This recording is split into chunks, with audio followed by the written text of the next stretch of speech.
Welcome to Public Comment. I'm John Dunbar, former mayor of Yountville. And I'm Alfredo Pedroza, a farmer. I'm Rick Kaufman, Napa County resident, business owner. Thank you for joining us as we kick off Season 2 of Public Comment, where we talk about politics, people, and whatever else is on our mind. I think it's unfair how this community has not appreciated what tourism has done. Generates over $100 million a year in taxes for the community. And, it must be easy to do this here in the Napa Valley because the valley sells itself. We're pretty excited to have with us a friend and colleague, Rick Kaufman. Rick, great to have you with us. Thank you for having me. Happy to be here. Heard so much about the Public Comment podcast and honored to be a part of it. Tell our audience a little bit about yourself and what brought you to Napa Valley. And you have 3 minutes. Kidding. I can make 30-minute brownies in 20 minutes.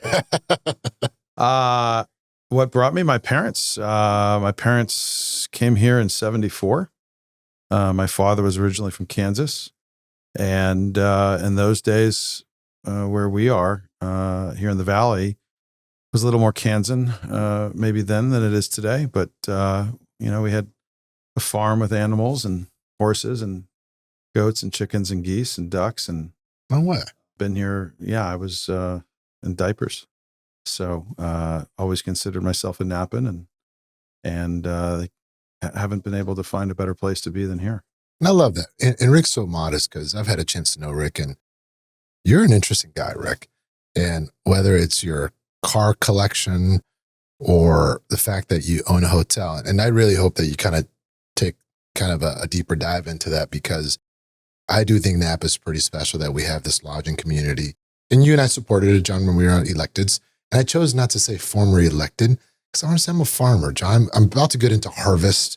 My boots are a little dirty, so it's appropriate. So I'm going to beat you to that because I know you're going to get me on that. But, Rick, you do own a hotel and in the special jewel of Napa, right? And I think we had Lindsay Gallagher here who, was president of Visit Napa Valley, and she gave a perspective on the phenomenal work they do. But it's rare to hear from an owner principal. So I think today, if you could just give us some color of what that's like to be an owner of a hotel in the special Napa Valley. Sure. Well, my partner and I guess 12 years ago, we're looking at a piece of property. Can you say the hotel you own? Sure. We own the Harvest Inn, which is in St. Helena, Main Street. It's classic Napa Valley lodging, luxury hotel, very polished team that we have there. They do a great job. Yeah. We're sometimes hands-on and sometimes hands-off owners. But we have a great team who knows how to make sure our guests have a wonderful visit. And, I think back in 2011 or 12. Is that when you guys kind of bought it? Or? We bought it in late 13. And we were looking at building a hotel.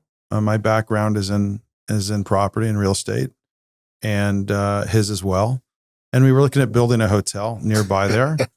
And we were sitting around drinking a bottle of Napa wine and maybe with a cigar. And I said, it's really expensive to build here. We could just go buy a hotel and we'd be in business on day one. We wouldn't have the risk of completion or the risk of approval, et cetera. Or bureaucracy dealing with the government, Those elected officials, I tell you. Sometimes, usually they're great. And so I said, if we could own any hotel here, which would we want to own? And the Harvest Inn had been for sale, and then it did not sell.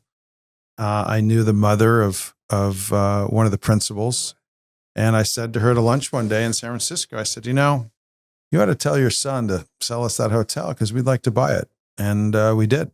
So that's how we ended up buying it. How many rooms do you have? We have 81 rooms. Wow. We bought it with 74 rooms. We've added 7. Looked at buying some more or adding some more. But right now we're at 81 rooms. Almost all of them have a fireplace. Almost a brick. The brickwork there is pretty impressive. You have a restaurant too. We have a restaurant, Harvest Table, which puts out great food. We serve breakfast and dinner and lunch on the weekends, brunch. And, it's a great retreat, whether it's for locals in the Bay Area or locals here in town who want a staycation or people from all around the world who come. So you had a chance to own this property during the pandemic. We right? did. And I think we lost. During earthquake, a couple wildfire seasons, and the pandemic. Yeah. Yes. And I think that the reason I'm interested in you being an owner, because John and I, we typically would interact with the general manager, right, of hotel. Not that there's anything wrong with general managers, but when you're an owner, you get skin in the game. Sure. Right. And I've always appreciated that about you when we're having talks. It's not just you as a resident, someone that's investing real money in your property, but also your employees. Sure. And you've had to weather so much. Yes. Right. So how has that tested you? Did you ever just want to say, I'm done. Like there's other assets I can invest in, but you're choosing to be a hotelier in Napa Valley, right? That's very intentional of you and your partner. Sure. So how has that kind of roller coaster ride been for you? Well, I think we're a little unique in that we have a very long view. We're not buying. Is that normal for owners though, or is it you and your partner are different? I think we're not alone in that Okay. view, but I think a lot of people who own hotels or other real estate classes, right? You've got office, apartments, storage or industrial, Vineyards, agricultural, forestry is its own category of investing. A lot of people are making investment decisions and looking at an exit, whether it's in a year or 5 or 10, and not a lot of people make an investment for that 10 or more years. And we have a long view in that we typically don't sell the things that we buy because we're making long-term investments. We're investing not just in the 4 walls and the roof, but we're investing in the communities that we're in. And whether it's an apartment building in San Francisco that we own or a mixed-use development that we've done, we still own buildings that we bought 30 years ago. And so, or more than that in a few instances. So for us, we have a long view, and that allows us to think like an owner and doing the right thing and not cutting a corner to try to please someone who's going to be scrutinizing our profitability one day to the next. And we always say to our managers, and we have a great GM up at Harvest Inn, Vern, we always say to him, look, and we don't need to remind him much because he knows, but you got to think like an owner with that long view and not just for the quick result, but the permanent result. So you've seen a lot of changes over time, whether it be because of the disasters and, certainly the pandemic when we were in office, it really trying to manage a crisis that nobody knew how to manage. Right. Sure. And so there's no playbook, right? Yeah. You were wondering, okay, do I keep employees on? Do I lay them off? Do I try to, keep the business going? All those things. And we were literally every day looking at some new information and how to manage it, but then just trends that have changed over time, not necessarily in disaster scenarios, but how do you manage that from a perspective working, it is an investment, but you're, I'm sure, working closely with your leadership team. How do you continue to forecast, respond to current conditions, anticipate next trends? It sounds pretty darn complicated to me.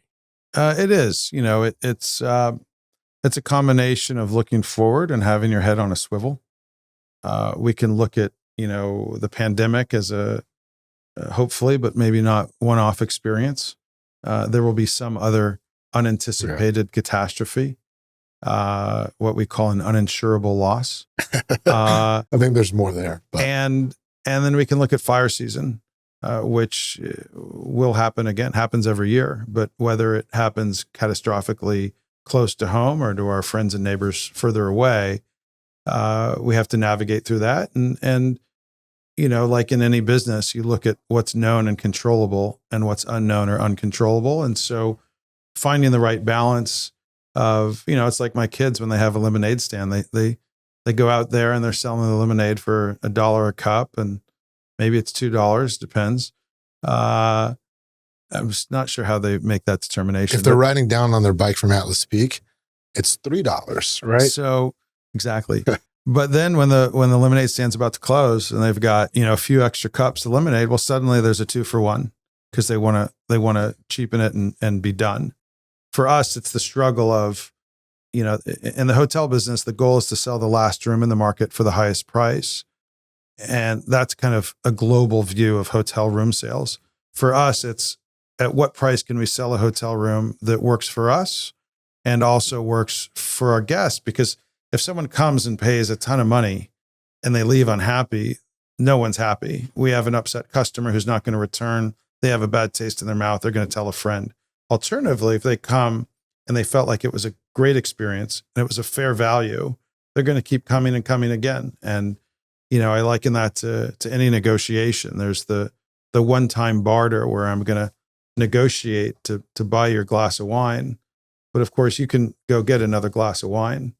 But if I'm negotiating with my neighbor in Canada and I frustrate them, well, there is not another Canada. So there is that negotiation style of realizing of the ongoing relationship. And for us, it's offering a great product at a fair price and not trying to be the most expensive, fanciest hotel. We all know who those folks are and they do a great job. We want to be right on their coattail and kind of third spot and make sure that we're doing a great job and at a fair price and have happy guests. And our surveys show it. Our team, our properties has a very high customer satisfaction rating. And that's one of the matrices we use to make sure we're doing it right. One of the things, Rick, that I kind of want to double click on is, this synergy between the wine industry and the tourism industry, right? And I think Napa did something, not by government's intention, and I don't think it's dumb luck, but I think you saw the wine industry grow and then you saw the lodging community grow and you saw the food scene grow, right? And Napa did that very well. And I think it was on the backs of people like you that made investments in Napa, right? But now there's some tension, right? Where our wine industry, and we've covered it quite a bit, John, where maybe tourism is down or, visitation to the taste rooms are down. And they quickly point the finger of like, well, hotel prices never drop. And because we've had this discussion, I was like, well, it's not our job to go regulate what you price your room at. That's market pressures, right? And market forces. But there was this ability to maybe, I think what we heard from our vintner friends is, well, hotels just drop their FTEs and charge higher room rates and protected the margin. And I think there's a lot of assumptions being made about what hotels did to recover from the pandemic. I think the county and cities benefited significantly from you guys recovering because you paid sales tax, you paid TOT, you paid your property tax, right? We all benefited from it. But I think it kind of pinned the wine industry of saying, well, you're capturing too much of what people are willing to spend. And I don't know if that's true or not, but it was something that was out there. And I don't know if you want to give some color on that a little bit. I actually haven't heard that perspective. I haven't heard a wine maker or winery owner friend of mine say, gee, because you are charging so many dollars for your room, they have less money to pay for their wine. I haven't heard that. I have heard people ask me, why are hotel rooms more expensive today than they were 5 years ago? So what would you say to that? It would go back to a host of things, starting with the other catastrophes that you alluded to, which is fire, which is insurance. Our insurance expense is probably at least 10 times. That would be 1,000% more today in 2025 than it would have been in, say, 2019. So I just want to stop you there because sometimes we get lost in translation, right? So for me, my fire insurance is like $7,000. Right. That's a lot of money. But imagine if it was 80,000 instead. So that's what I want to get at because I think the public doesn't know that, Rick. I think we just say a multiplier or 10 or 100. Sure. And they just, well, you're rich, you must do it. And it's like, no, it's real money, right? $80,000, if it is that, or 100, if that's real money.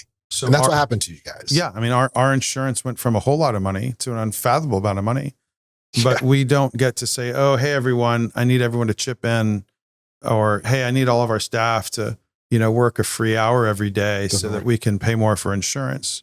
That's not how that works. So our utility expenses, I mean, water in St. Helena, which seems to just fall out of the sky. Do they have water in St. Helena? We do. We have lots of water. Water is more expensive. Power, PG&E. Everyone watching this can go look at their own PG&E bill. PG&E is charging more than they used to. Because we sued the shit out of them. And our labor costs.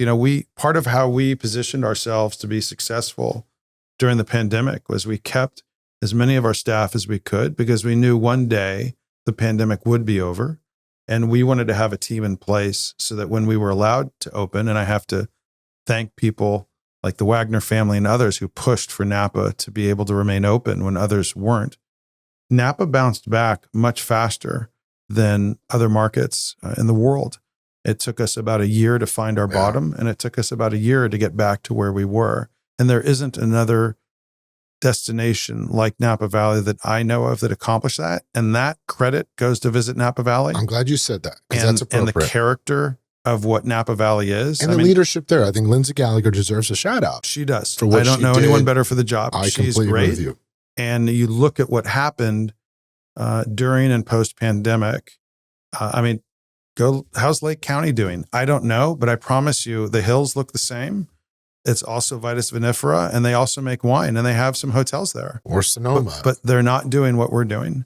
And everyone in the valley gets credit for helping making the valley of what it is. And one of you asked in the beginning, how do we like, or what do we like about owning hotels here? And the answer is we get to be a part of the fabric of what makes Napa Valley what it is. And so as it relates to your last question, our costs of health insurance, our costs of paying the people who work for us, who need to feed their families, as their rents go up, as their groceries go up, as their gas goes up, as their regulatory compliance goes up, we have to be able to charge more for our rooms to be able to pay for our staff. I mean, I can't say to our housekeepers or a dishwasher or a general manager or anyone on the team, oh, sorry, I know that everything costs you more, but we're not going to pay you more today in 25 than we were in 2015. And so as insurance, which is certainly the greatest single line item, insurance expenses are through the roof. Labor costs go up. Health insurance for our team goes up. We have 401k and health insurance for whether you're the lowest compensated or highest compensated person on our team. We offer that. And so, do you think the public knows that though, Rick? Maybe. I think hospitality has not done as much of a job as other industries of tooting its own horn. I think we've been so focused on weathering the storm of the pandemic and weathering the storm of fire season that we have spent less energy on our own PR as opposed to making sure that the 100 people who work for us get a paycheck every Friday. Well, I think that where I want to challenge you a little bit more, you as the tourism industry, is I think what ag has done well, right, is we celebrate the skill of a farm worker. We acknowledge that, yes, there's 100-point winemakers, but there's also some talented people that touch the grapes, that remove laterals, that do all the work. And I think let's give credit where credit's due. I think they've done a good job of elevating that career of a farm worker. I think tourism is the same way, right? I can't go stay in your hotel and not have the perfect sheets if it's not someone doing that work. Mm-hmm. You can't be there every day, but you have people that are there every day that care as if it were theirs, right? Yep. And to me, that's the magic of Napa. And it's not something to look down at. It's something to be proud of. Sure. And I think to me, that's what I would ask you guys, the collective you, right, to do more of, because these are good paying jobs. These are people that their kids, right, are in our schools. Yes. Their kids are playing sports with my kids. And how beautiful is that?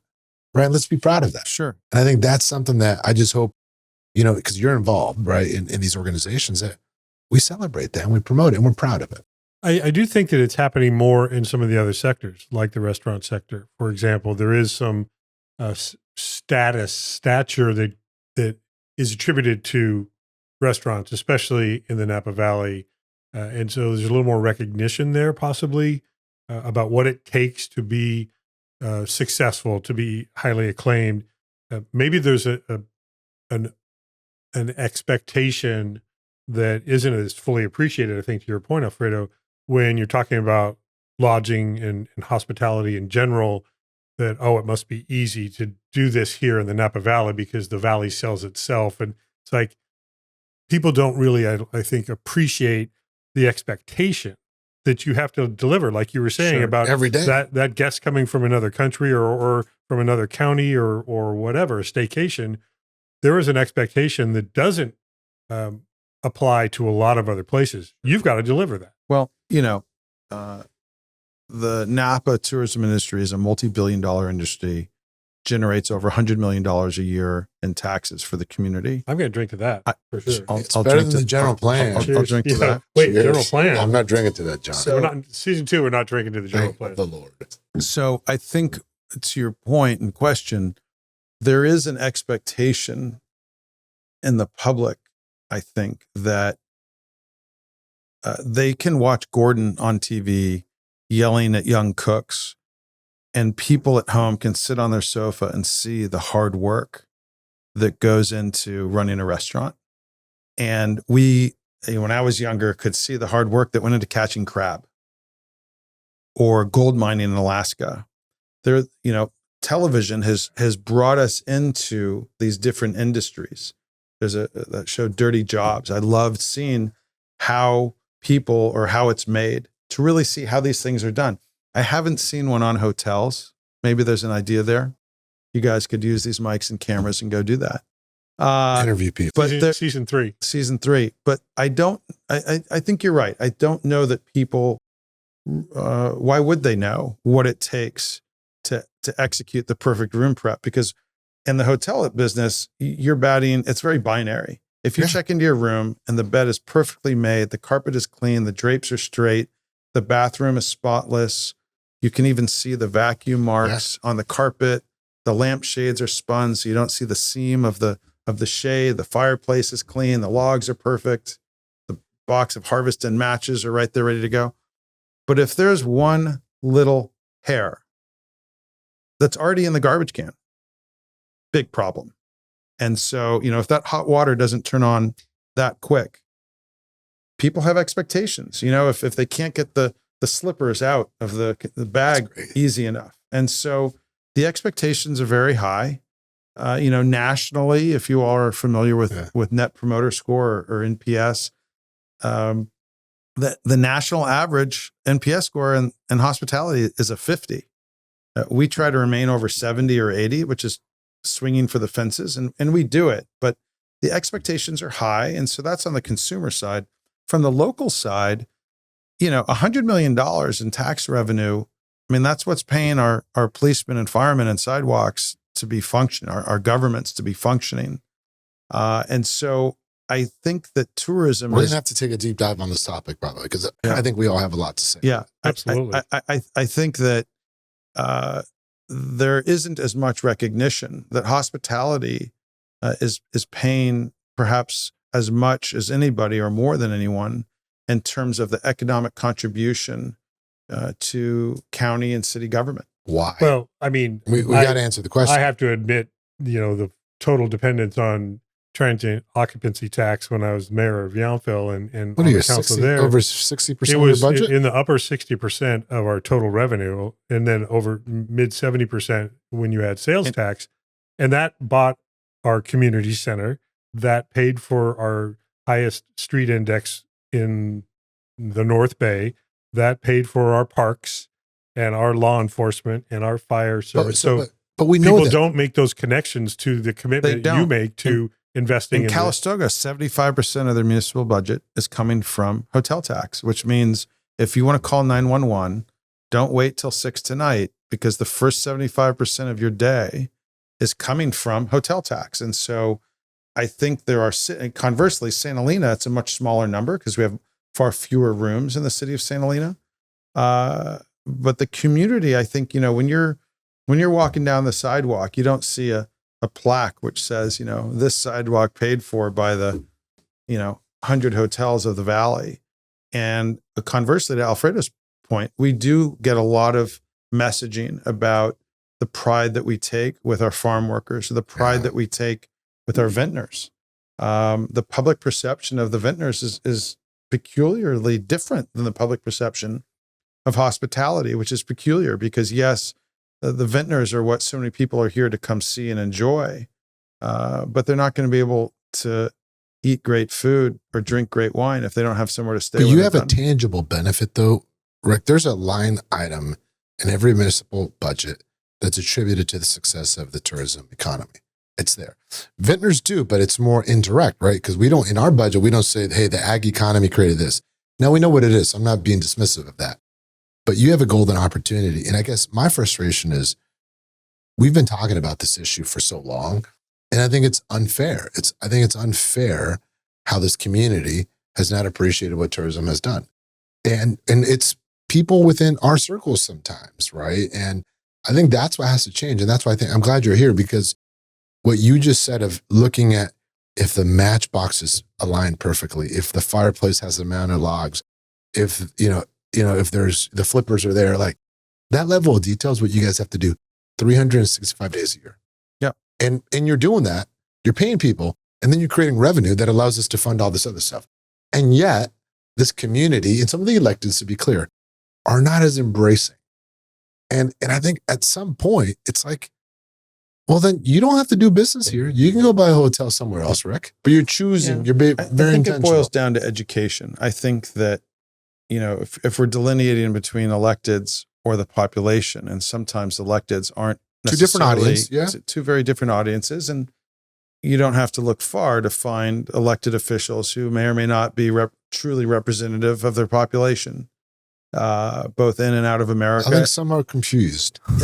Perhaps. And maybe we need to do a better job of bringing them out to some hotels and Agreed. showing them what it takes, or showing them a spreadsheet to really understand the economics. Because ultimately, those electeds are supposed to be making decisions of what's best, not for them personally, but what's best for the community. And back to our first conversation about managers versus owners, they need to be making long-term decisions, not flash in the pan decisions. And sometimes that can be hard when they want to maybe get reelected to please a friend or two, as opposed to doing what's right. And there's a difference between doing what's right and doing what feels good right now. So that leads me to the question I wanted to ask you about trending and forecasting, brought up at the very beginning of our conversation. What do you see as your shifting in demographics of the folks that are staying on your property and Sure. into the valley in general, but also how are you forecasting that either staying similar, changing? How do you reach the next generation of visitor? All those things. How, give us a little look inside that thought process. Visit Napa Valley published their report. They every other year they do a kind of status of the market report, and the last report showed a couple of exciting things. One was that the average age was dropping. I think there has been some Sorry, concern. John. Yeah, you're not welcome. I'm glad other people that's are a Chris coming Canning in. line on my bad, man. and we don't give senior discounts. The average age of the Napa visitor is lowered, and that's great. That means we're reaching the next generation in the audience. And That's good. what I do hear from my friends who are at the pinnacle of the wine industry is that, oh my God, the old people are getting older and the young people are drinking less. And the great news is we're able to attract more of those young people and teach them about wine, teach them why they should be drinking wine from Napa Valley and not from our other markets. Our competition as a destination is also our competition as winemakers. Our competition is Sonoma and Monterey and Bordeaux and New Zealand and maybe Washington, Oregon, distant 10th or whatever that number would be. Tier 2. Tier 2. Yeah. And that is our competition. Our competition should not be American Canyon fighting with Napa or St. Helena fighting with Napa or Calistoga or Yountville. Visit California does an amazing job of getting people to come here, and great news. This is a pretty darn great place to be. I'm biased. I've lived here my whole life. Same with Visit Napa Valley. Their job is to get people into the valley. And then each town's job is to make sure that once they get in the valley, that they have a great time when they're in their town. And so the way we're shifting how to attract and retain those customers and forecast for those customers is to realize that they're younger. We're also seeing, less so at our property, but around the valley, a greater diversity of customer. It's reflective of the state more so than it used to be. And that's great to see. And we're also able to forecast how are people traveling differently than they used to. And my point to example is housekeepers. 10 years ago, 6 years ago, a housekeeper was to be invisible. They would come when you were gone and leave before you returned. Yeah. You would never know that they were there, except all of your change is neatly stacked on your nightstand and your shoes are next to the bed and your vanity has been organized. And if you hopefully have a toothbrush and comb, it's resting on a cloth. Today, or at least during the pandemic, housekeepers were wearing neon orange vests, which said, cleaning crew, walking around with Clorox and masks and bodysuits, highlighting how clean we are. Whereas before, the idea of sanitation was secretive. It meant you were going into their private space. Yes. Today, conversely, no one wants the bellman to bring maybe you'll let them carry the bags to the room, Really? but you're not going to let them in your car to park it. Maybe. You certainly don't want them to come into your room and touch your remote control and show you how to use the TV or show you the mini bar or show you how to light a fire. It's like, yeah, thanks, I'm good. And that's really at all levels. So are you seeing that continue though, Rick? It's slowly easing, but it is still continuing. The idea of a bellman bringing your bags or a footman bringing and unpacking your suitcase. I mean, in our suites, if you want someone to unpack your bags and put your clothes on the hanger, we do that. I think we're going to go back to that though, right? And I'll tell you. So we went down to Mexico for spring break, and the housekeeper left her name, that personal touch, and we told our kids, right? So we're like, and they're, well, let's get her something, right? We went down and it was this personal connection almost. Sure. And it was more meaningful for us. It was more meaningful for my kids. So because I think we are going through a period of time where people became a little bit more isolated during the pandemic, right? But I do think people want to know the bellman. Sure. They want to know who's cleaning the room. They and do. I hope that's the sustainable trend. Yeah, they do. And our team also will often leave a note, hey. Yeah, I think that's cool. But what that's doing is that's letting you know that there's actually a person who's helping you with your sanitation. I mean, if you speak to any chef, they will tell you that the sanitation, the attention to cleanliness in the food space, in the culinary world, chefs during the pandemic were like, yeah, we've been doing this forever. The idea of washing your hands and not having cross-contamination and latex gloves and masks. I mean, I remember as a kid seeing, people at McDonald's wearing, the beard net. Well, that's not new. I mean, there's a reason chefs have a toque. It's to keep their hair out of the food. It's not to make them look taller. So, I think though there's still a highlight on cleanliness, at least for us. We no longer have the orange vests. I'm not sure we actually had orange vests, but there was a period where now the orange vests are in the vineyards. Now our guys in our vineyard, they're having a competition with who's gotten down the alley faster. I love that. I can prune a row, 5 minutes faster than you can. That's sometimes good, sometimes bad. But I think catering to the guest of what the guest wants. When I was a young real estate developer builder, we were building homes in Davis, and I was with a new friend, and we were driving home from Yosemite, and he said, I'm going to take you to Turlock, and I'm going to show you a project I'm building. And we went and looked at it, and it was very different than anything I'd seen. It had a porch 3 steps off the ground, and we went inside, and the walls had an orange peel, kind of like this wall here. And where we were building homes, people wanted smooth walls, and they wanted the house on grade because the whoever was bringing in the groceries wanted it to be straight from the car to the kitchen counter.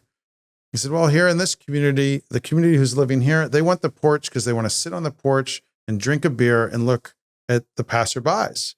And they really prefer the rougher wall. So if their kids destroy it, they can patch it more easily. And I said, well, is this what you've done in your house? He said, no, I don't want to build what I want. I want to build what the customer wants. And I think that lesson for me, I was 20 something years old, really punched me in the nose to realize we don't always need to do what we personally want, how we personally would live. We really need to deliver the customer what they want. And if the customer wants a Queen's Park swizzle, even though we're not the Queen's Park Hotel, then we're going to make them one, and we'll toast to Trader Vic. So to that point, do you have I know you have beautiful vineyard views from your property, on your property, but do you have that Instagrammable photo op Sure, that on is the property? That's a great question. There is a growing segment of social media tourists, and the proverbial woman or a group of friends, men or women, will say, "Oh, I just saw that my friend Susie went and has a picture of her on top of Mount Veeder and an image of her in front of the butter bench." Next to press, in front of the Mac, museum, or whatever. Here are the 10 pictures that I've got. The Napa, welcome to Napa, the crusher, the Napa, et cetera, et cetera. And so now there is some amount of competition to get an even better photograph with better lighting or better whatever it might be at those places or at other places. Oh, hey, here I am eating at the laundry, or here I am at Harvest Inn, enjoying the view of the vineyards. And yeah, you were at this other hotel that was great, but I've got a view of vineyards and you didn't get that because you didn't stay at Harvest Inn. Or here I am with my loved one making s'mores on the fireplace in our room. People, the Instagram consumer does exist.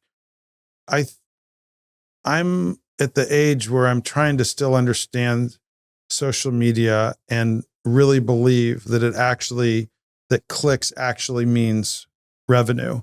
And so for us at Harvest Inn, we're trying to cater to both, because many of our guests are more mature and they look at clicks as monopoly money. Yeah. And other of our guests look at it as gold. And so we try to do both. We have this new bocce ball and fire pit area where people want to have a picture of them playing bocce ball and drinking great wine in Napa Valley. But you do see the Instagram moments, and you're starting in the hospitality industry globally, where hotel and other destinations are having a permanent tripod, where here's where you put your camera. No way. Yeah, it's just a post of wood with a shelf, and you put your camera on timer, and there's the scene. I mean, I remember as a kid, there'd be the cutout that you'd stick your head through at the fair. That now exists globally. Yeah. And I think it's like, it highlights how you have to meet the expectations of every customer, of every client. And that is not easy, right? Whether it's the millennial wanting the Instagram or a mature person wanting to have a cigar with their loved one. Like, I think that's, what surprises me about Napa though, Rick, is this community has found a way to deliver on that expectation. Whether it's a client or a customer from Japan, Mexico, Germany, because I've seen the data set, it's pretty diverse. Mm-hmm. And they all come with their own cultural differences, their own expectations of service. Yet you tend to deliver on that. And that's something that I think we can't take for granted, because that doesn't happen on accident. That takes resources, that takes money, investment from owners to say, we need to keep meeting that moment. And you've done that over a sustained period of time. And that's where, to me, it's like, how lucky are we, John, that we have these industries in our community? But I think today was about giving us that perspective, Rick, from behind the scenes of what it takes to do so, because we rarely get that opportunity from an owner kind of that operates a hotel. So I just want to say thank you for that, man. It's been good. Well, and I really appreciate, I'm not saying we have to wrap up, but we kind of need to wrap up. I think we do. I really appreciate the flexibility that you have shown and have to show, frankly, to adapt to your consumer. Sure. And, I think about when we just talking about Instagrams, and, it used to be you'd go see a beautiful landscape. Here it'd be mountains and streams and vineyards, and you would take a picture of those. And now it's a picture of you in front of those things. And there's nothing right or wrong about that. It's just a different way of experiencing like our natural beauty. For me, it'll almost always involve a glass of wine in that photo. And it should. So I think we can toast to not only what you've done and all the colleagues you have in hospitality have done, but the Valley and being such a welcoming place for visitors to come experience this, but also those of us that live here, we get to enjoy it too. Want to be proud of it. Like, just with the enthusiasm that we show for ag, I think tourism deserves that same enthusiasm, right? Like, we're damn lucky to have ag and tourism, and I include food, right, in this place, right? We're 27 freaking miles, right? We're not like this giant, enormous landmass. We're small, but yet we're creating billions of dollars in economic value, right? And to me, that's what it's being intentional in that. And I think for a message to our current electeds, it's like, be fortunate that you have folks that are willing to invest money, because you could go invest somewhere else tomorrow, the next day. We could, But and we do. We could, and they're not mutually exclusive. I mean, I think the electeds are walking a fine line between trying to do what they think is right and doing what they know is right. And hospitality welcomes usually a healthy relationship where government and the private citizens and business work together and make great things. Usually it works out. Babe Ruth never batted 1,000. We don't bat 1,000, but I think that, the county and municipal governments do try. They do realize at the end of the day, that there is value to the jobs we create, to the experiences that we curate for our guests, whether it's creating a cigar dinner for someone who enjoys that, or for a family with young children who wants to play Jenga and bocce ball with OJ and a great glass of Cabernet from Old Soda Springs. But either way, sadly speak, it's not an easy riddle. There's no one size fits all. And I'm cautiously optimistic that with the completion of the agreements between the county, Napa Valley Tourism Corporation, Visit Napa Valley, we'll continue to push that message about why Napa Valley is the great place to be. And, anyone would be a moron to not realize that the food on all of our respective tables, one way or another, is matriculating through the grapes that our farmers grow, the wine that our vintners make, and the experiences that our hotel and restaurant folks provide. And without that, like I said, we go to Lake County. It's right next door. On toast to that. We're going to cheers. Cheers. Rick, thank you. Cheers. Sir. Thank you, Rick. Thank you. Thank you. Cheers. All right, John, we are back. We're older, not wiser necessarily because we're doing season 2, but it feels good to be back, man. I'm inspired. I was excited about our 21 episodes in our first season. I love the fact that we started inviting guests to join in on the conversations. We did that again today.